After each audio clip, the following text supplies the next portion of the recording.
you're going to get a half sheet of paper, and the first thing we're going to do is create the grass. So we are tearing it down, and we got to be careful, do it slowly and controlled so that way it doesn't tear into pieces. Great, so now we're going to turn it around and we're going to create the cityscape.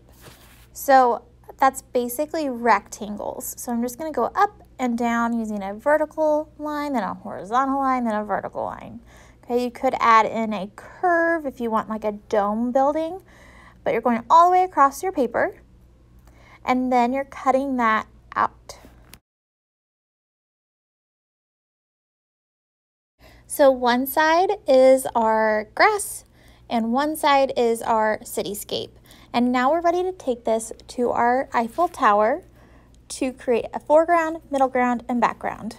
Now we're going to use chalk pastel, which I keep in these containers.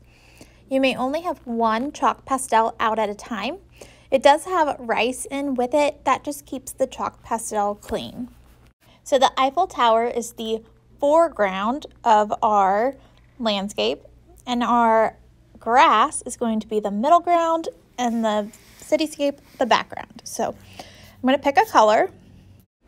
I'm going to take that chalk pastel and just draw kind of a thick line across the grassy part, and I'm going to put that onto my Eiffel Tower.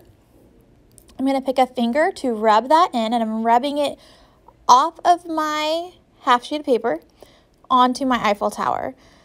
So when I take that away, we're going to see that line of grass. So I'm going to move it down and do it again.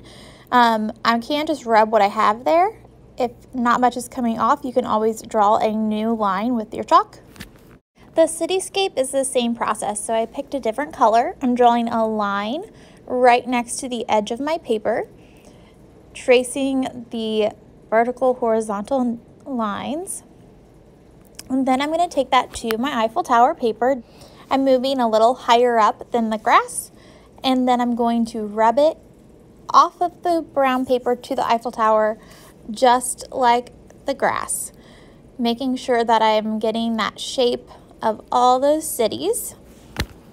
You can repeat that as many times as you'd like, and then we can do the very background and add some fireworks at the top. So I just use a curved line, but I still have to rub it in because chalk pastel is very messy. So I still want to rub it in so there's not a bunch of chalk just laying on the top of the paper.